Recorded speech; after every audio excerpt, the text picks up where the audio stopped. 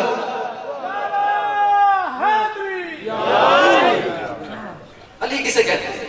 وہ علی جو قسیم جنت والنار ہے، وہ علی جو یوم محشر شفاعت کا تاجدار ہے، وہ علی جو کار رسالت میں ممان مددگار ہے، وہ علی جو حق والوں کا طرفدار ہے، وہ علی جو فضل کردگار ہے، وہ علی جو کافروں کے لیے جبار ہے، وہ علی جو فاطمہ بنت اسد کا دلدار ہے، وہ علی جو سید عالم کو شوہر نامدار ہے، وہ علی جو اہل عرب کا سردار ہے، وہ علی جو لا صاحب کی جنگار ہے، وہ علی جو اللہ کی رضاؤں کا خریدار ہے، وہ علی جو وسیلہ با اعتبار ہے، وہ علی جو تربیت رسول کا شاہکار ہے، وہ علی جو شجاعت کا گوہر آبدار ہے، وہ علی جو روز عدل کا رازدار ہے، وہ علی جو وسیلہ با اعتبار ہے، وہ علی جو تربیت رسول کا شاہکار ہے، وہ علی جو مومنون کا انحصار ہے، وہ علی جو مشرکین کے لیے قہار ہے، وہ علی جو انبیاء کا مددگار ہے، وہ علی جو انبیاء کا مددگار ہے، وہ علی جو انبیاء کا مددگار ہے، وہ علی جو بنو ہاشم کا وقار ہے، وہ علی جو لا فتح کی پکار ہے، وہ علی جو حسن کائنات کا سنگار ہے، وہ علی جو کعبہ کا پاسدار ہے، وہ علی جو مشکلوں میں ناصر و مددگار ہے، وہ علی جو مشکلوں میں ناصر و مددگار ہے، وہ علی جو بوستان رسالت کی بہار ہے، وہ علی جو عصمت و عفت کا عنادار ہے، وہ علی جو عصمت و عفت کا عنادار ہے،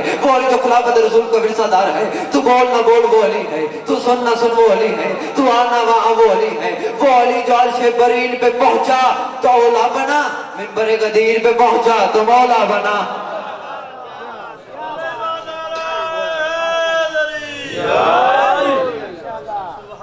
عرش برین پہ پہنچا تو اولا بنا، منبر غدیر پہ پہنچا تو مولا بنا۔ ایک آیت پڑھ دیں جی چھوٹی سی۔ قرآن کہتا ہے اِنَّا اَوَّلَ بَيْتٍ وُضِعَ لِلنَّاسِ لِلَّذِي بِبَكَّةَ مُبَارَكًا وَهُدًى لِلْعَالَمِينَ۔ اللہ قرآن میں کہتا ہے کہ ہم نے جو پہلا گھر انسان کی ہدایت کے لیے بنایا وہ مکہ والا ہے۔ انسان کی ہدایت کے لیے جو بنایا وہ مکہ والا ہے، اور خدا کہتا ہے اس گھر کا کام یہ ہے کہ وہ عالمین کو ہدایت کرتا ہے، عالمین کو۔ جشن کا ماحول ہے، مسکرایا بھی جائے تو عبادت ہے۔ اب جس کعبے کو خدا نے ہادی قرار دیا ہے نا قبلہ، اسی کعبے کے گرد لوگوں کی جبیں بگاڑ دی جاتی ہیں۔ جی بسم اللہ سے واجب الاحترام استاد محترم کی جگہ جتنے میرے بیٹھے ہیں مجھ سے سینئر ہیں، ان عمدہ مولا کے مدح خوانوں میں میری حیثیت اتنی سی ہے جتنی ایک حسین سے چہرے پہ ایک تل کی ہوتی ہے۔ توجہ کرتے ہیں نا، اللہ فرماتا ہے جو میں نے کعبہ بنایا ہے جو انسان کی ہدایت کے لیے وہ مکہ والا ہے۔ خدا نے تو اس گھر کا کام یہ ہے کہ وہ عالمین کو ہدایت کرتا ہے، اور ہدایت کے دو ضروری کام ہیں۔ ہادی کے لیے جو بندہ ہادی ہوتا ہے نا، دو واجبات یہ ہیں کہ جو ہادی ہو وہ بولتا ہو، اور جو ہادی ہو وہ پاک ہو۔ خدا نے کہا میرا کعبہ ہدایت کرتا ہے۔ اب کعبے کی پاکیزگی پہ کسی کو شک نہیں، کعبہ پاک ہے۔ اب خدا کہتا ہے کعبے کو جو ہادی ہوتا ہے اسے بولنا ضروری ہوتا ہے، اب کعبہ بولتا نہیں۔ اس کا مطلب ہے کہ ہدایت کا معیار ڈھونڈنا ہوگا کہ کعبہ ہدایت کرتا کیسے ہے۔ ہدایت ڈھونڈتے ہیں کہ ہدایت کا معیار ڈھونڈتے ہیں کہ کعبہ ہدایت کرتا کیسے ہے۔ میں بات مثال دے کے واضح کرتا ہوں۔ کسی بزرگ نے کسی بچے کا ہاتھ پکڑا ہوتا ہے، بازار میں جاتے جاتے سامنے والی بیٹی کی طرف اشارہ کر کے کہتا ہے بیٹا میں اسکول میں پڑھا تھا۔ پڑھایا سکول نے نہیں، اندر کوئی ٹیچر ہے۔ پڑھایا سکول نے نہیں، اندر کوئی ٹیچر ہے جو ابھی بھی چپ کر کے بیٹھے ہو۔ بندہ پاس میں بیٹھ کے سامنے والی سواری کو کہہ رہا ہوتا ہے مجھے اس ہسپتال سے شفا ملی ہے، نبضیں ہسپتال نے نہیں دیکھی، اندر کوئی ڈاکٹر ہے۔ پڑھایا سکول نے نہیں، اندر کوئی ٹیچر ہے۔ وہ کعبہ بھی ہدایت نہیں کرتا، اندر کوئی ہادی ہے۔ خدا نے کہا میرا کعبہ ہدایت، جس کی وجہ سے خدا نے کہا میرا کعبہ ہدایت کرتا ہے. اور جس کعبے کو خدا نے ہادی قرار دیا ہے یہ کعبہ اصل نہیں. میں اتنے پڑھے لکھے مجمع میں اور اتنے مولا کے اتنے شعراء آفاق مدح خوانوں میں ایک علمی جملہ کہنے لگا ہوں، یہ کعبہ اصل نہیں ہے. جس بیت اللہ کی طرف منہ کر کے سجدہ کیا جاتا ہے یہ کعبہ اصل نہیں ہے. یہ کعبہ اس بیت المعمور کی شبیہ ہے. اب مجھے لگ رہا ہے کہ آپ کو بھی لطف آ رہا ہے سننے کا، بولتے ہیں نا میرے ساتھ. یہ کعبہ اصل نہیں، یہ کعبہ اس بیت المعمور کی شبیہ ہے. وہ نور کا گھر، یہ مٹی کا گھر. وہ آسمان کا مرکز، یہ زمین کا مرکز. یہ مٹی کا اینٹوں کا گھر، وہ نور کا گھر. اچھا، یہ کعبہ اس کعبے کی شبیہ ہے. یہ کعبہ اس کعبے کی شبیہ ہے. اب میں نے اپنی عمر میں جتنی مجھے سروس ہو گیا 2-3 سال میں مولا نے یہ کرم کیا ہے کہ میں ممبر پہ آ کے پڑھ لیتا ہوں. اور میں نے شیعہ قوم سے، جو علی کو ماننے والے جو شیعہ بیٹھتے ہیں نا، ان سے زیادہ ذہین قوم میں نے کوئی نہیں دیکھی. اب میں بریک سے جملہ کہنے لگا ہوں، یہ کعبہ اصل نہیں، یہ کعبہ شبیہ ہے اس بیت المعمور کی. وہ بیت المعمور اصل ہے، وہ بیت المعمور بھی اصل نہیں. یہ کعبہ اس کعبے کی شبیہ ہے، یہ کعبہ اس کعبے کی شبیہ ہے. بندے اصل کو سجدہ نہیں کرتے. رہ گیا بندہ پیچھے سارا. بندے اصل کو سجدہ نہیں کرتے، شبیہ کو کرتے ہیں. اصل کو سجدہ نہیں کرتے، شبیہ کو کرتے ہیں. اچھا تو شبیہ کو سجدہ کرے، تیری نماز ہو جاتی ہے. ہم شبیہ کو چوم لیں، ہم کافر ہو جاتے ہیں.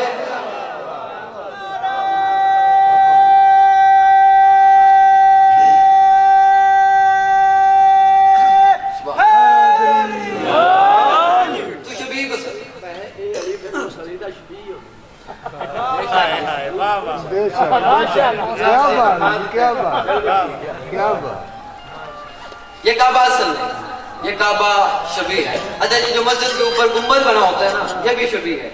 گنبد ایک خضرا کی. یہ گنبد بنانے کا تصور مسلمانوں کے اندر کہاں سے آیا؟ انہوں نے رسول کے روضے کے اوپر بنا ہوا گنبد دیکھا، اس گنبد کو مسجد کے اوپر بنا ڈالا. پھر اسی مینار کی شبیہ مسجد کے اوپر بنائی. پھر اسی مسجد میں ایک ممبر رکھا جو رسول کے ممبر کی شبیہ ہے. جو اوپر گنبد وہ بھی شبیہ، جو نیچے ممبر وہ بھی شبیہ، جو اوپر گنبد وہ بھی شبیہ، جو نیچے ممبر وہ بھی شبیہ. دکھ مجھے تب ہوتا ہے جب مولوی شبیہ کے نیچے شبیہ میں بیٹھ کے کہہ رہا ہوتا ہے. شبیہ دیکھنے سے نگاہ ٹوٹ جاتا ہے.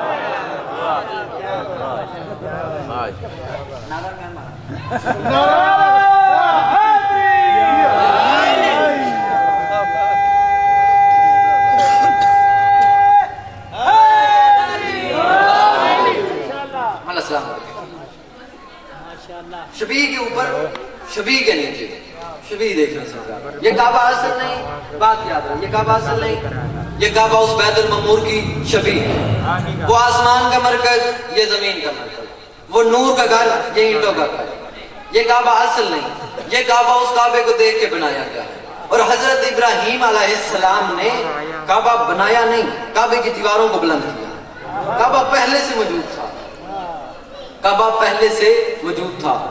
یہ کعبہ اصل نہیں، یہ اس بیت المعمور کی شبیہ ہے.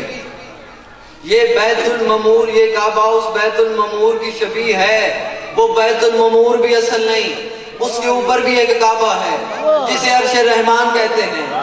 اب سر پہ قرآن آ کے بتاؤ اس عرش رحمان پہ کون رہتا ہے؟ جبریل تو سدرۃ المنتہا پہ رکیا تھا. اب وہاں آل محمد فرماتے ہیں یا ہم رہتے ہیں یا وہ رہتا ہے، یہاں ہم رہتے ہیں یا وہ رہتا ہے، یا ہم رہتے ہیں یا وہ رہتا ہے. وہاں ہم نے اس کے نور کا طواف کیا، بیت المعمور میں اس نے ہمارے نوروں کا طواف کروایا، بیت اللہ میں ہمارے جسم آئے تو جسموں نے طواف کیا. اب میں عقیدے کا جملہ کہنے لگا ہوں، اگر عقیدے جھلک جائیں تو بیٹا سمجھ کے معاف کر دینا. معافی مانگے جملہ کہنے لگا ہوں. علی 13 رجب کو علی کی ماں علی کو لے کے آئی تھی، مجھے نہیں پتا اس کعبے سے لے کے آئی تھی یا اس کعبے سے لے کے آئی تھی.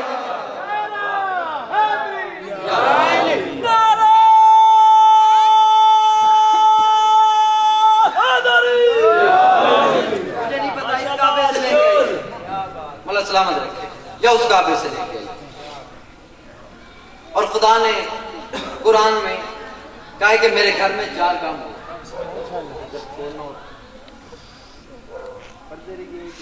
پڑھو بھائی پڑھو. ٹھیک ہے. اللہ نے قرآن میں کہا ہے یا ابراہیم و اسماعیل ان طہر بیتی للطائفین والعاکفین ورکع السجود. اے ابراہیم اور اسماعیل میرے کعبے کو پاک رکھو. کس کام کے لیے؟ طواف کرنے والوں کے لیے، سجدہ کرنے والوں کے لیے، رکوع کرنے والوں کے لیے اور اعتکاف میں بیٹھنے والوں کے لیے. میرے کعبے کو پاک رکھو 4 کاموں کے لیے، سجدہ کرنے کے لیے، رکوع کرنے کے لیے، طواف کرنے والے کے لیے اور اعتکاف میں بیٹھنے کے لیے. سبحان اللہ. اب 4 کام خدا نے کہے ہیں. سجدہ کعبے کے اندر نہیں باہر ہوتا ہے، رکوع کعبے کے اندر نہیں باہر ہوتا ہے، طواف کعبے کے اندر نہیں باہر ہوتا ہے، اعتکاف کعبے کے باہر نہیں اندر ہوتا ہے. اور قبلہ آپ جانتے ہیں کہ اعتکاف کا دورانیہ زیادہ سے زیادہ 10 دن، کم سے کم 3 دن. علی کی ماں 13 رجب کو آئی تھی، 16 رجب کو گئی تھی. بات تو طے ہو گئی ہے، سوائے علی کی ماں کے کعبے میں آیا ہی کوئی نہیں. جس کے کعبے میں بیٹھنے کو اللہ قرآن میں اعتکاف دے اسے فاطمہ بنت اسد کہتے ہیں. 3 دن 3 راتیں علی کی ماں توحید کے مہمان ہے. کسی کتاب میں ثابت کرو کہ ایک دن بھی جناب ابو طالب شہزادی کو ڈھونڈنے کے لیے گئے ہوں. خبر تھی کہ جس کی امینہ ہے، ایک دن بھی ڈھونڈنے نہیں گئے. اور 3 دن علی کی ماں توحید کی مہمان ہے. 16 رجب کو رسول آئے. کسے لینے؟ علی کو لینے. کسی کتاب سے ثابت کرو رسول قرآن کی لینے گئے ہوں. نبی منبر پہ ہوتے قرآن منبر پہ آتا، نبی میدان میں ہوتے قرآن میدان میں آتا، نبی جنگ میں ہوتے قرآن جنگ میں آتا. آیتیں نبی کے پیچھے چلی ہیں، نبی آیتوں کے پیچھے نہیں چلا. اور جو قرآن لینے زندگی میں کہیں نہیں گیا وہ علی کو لینے کعبے گیا. جو قرآن لینے کہیں نہیں گیا. بس آج بھی جملہ اور آپ کو سلام کرنے لگا ہوں. میں وہ لوری سنانا چاہتا ہوں جو جناب آقا محمد نے علی کو اٹھا کے اپنے ہاتھوں پہ دی. کتابیں کہتے ہیں کہ درمان امیر المومنین کے ہاتھوں پہ علی تھے. کتابیں کہتے ہیں رسول نے اپنے ہاتھوں کو بڑھایا. اب تو جو میری طرف رکھنا آخری جملہ کہہ کے آپ کو سلام کرنے لگا ہوں. رسول نے اپنے ہاتھوں کو بڑھایا. اماں یہ امانت میرے حوالے کریں، اماں یہ امانت میرے حوالے کریں. رسول کا علی کے ہاتھوں پہ آنا تھا. علی نے آنکھیں کھولی. آنکھیں کھول کے پہلی نظر رسول کے چہرے پہ پڑی. علی کی پہلی نظر کا رسول کے چہرے پہ پڑنا تھا. رسالت نے امامت کی خوراک کا بندوبست کیا. رسالت نے امامت کی خوراک کا بندوبست کیا. رسول نے اپنی زبان نکال کے علی کے دہن میں دی. علم کے سینے سے علم کے چشمے پھوٹ پھوٹ کے امامت کے دہن میں منتقل ہونا شروع ہوئے. زمانہ سمجھ رہا تھا بھائی بھائی کو زبان جو سارا ہے. آخری نبی پہلے امام کو علم منتقل کر رہا تھا. ادھر نبی کے ہاتھوں پہ علی تھے. نبی نے منہ آسمان کی طرف، میرے اللہ پہلی بار میرے ہاتھوں پہ علی آیا ہے. میرا دل چاہتا ہے میں علی کو ایسے لوری دوں جیسے ابو طالب نے مجھے لوری دی تھی. میرا دل کرتا ہے میں علی کو ایسے لوری دوں جیسے ابو طالب نے مجھے دی تھی. ادھر نبی نے علی کو ہاتھوں پہ اٹھایا، سینے سے لگایا، منہ چوم کے فرمایا یا علی لحموں کا لحمی، دموں کا دمی، جسموں کا جسمی، عدو کا عدوی، حربوں کا حربی. یا علی انت منی وانا منکم، یا علی انت منی وانا منکم. یا علی تیرا گوشت میرا گوشت، تیرا خون میرا خون، تیری ہڈیاں میری ہڈیاں، تیرا گوشت میرا گوشت، تیرا دوست میرا دوست، تیرا دشمن میرا دشمن. انت منی وانا منکم، تو مجھ سے میں تجھ سے، تو مجھ سے میں تجھ سے، تو مجھ سے میں تجھ سے. اتنا کہنا تھا، اتنا کہنا تھا، اتنا کہنا تھا. نبی کو اپنے پاؤں پہ جبریل کے پروں کی سرسراہٹ محسوس ہوئی. نبی نے دیکھا جبریل کہہ رہا تھا اللہ کہہ رہے خرچے سارے میرے علی سارا تیرا، خرچے سارے میرے علی سارا تیرا. ایک لوری اپنی طرف سے دی ہے، ایک لوری میری طرف سے دے. تو نے خون کہا، تو نے گوشت کہا، تو نے ہڈیاں کہا، تو نے اتنا کچھ کہا. میرا گوشت نہیں، میری ہڈیاں نہیں، میرا خون نہیں. میرا بھی گوشت ہوتا میں بھی کہتا علی کا، میرا بھی خون ہوتا میں بھی کہتا علی کا، میرا بھی جسم ہوتا میں بھی کہتا علی کا. میں ان سب چیزوں سے قاصر ہوں. علی کو ہاتھوں پہ اٹھا، ہاتھوں پہ اٹھا کے علی کو کہے، علی کو دیکھ کے فرما تیری آنکھیں عین اللہ، تیرا چہرہ وجہ اللہ، تیری زبان لسان اللہ، تیرے ہاتھ ید اللہ، تو نفس اللہ، تو ولی اللہ، تیرے دوست رضی اللہ، تیرے دشمن لعنت. سکیلال کلندر مس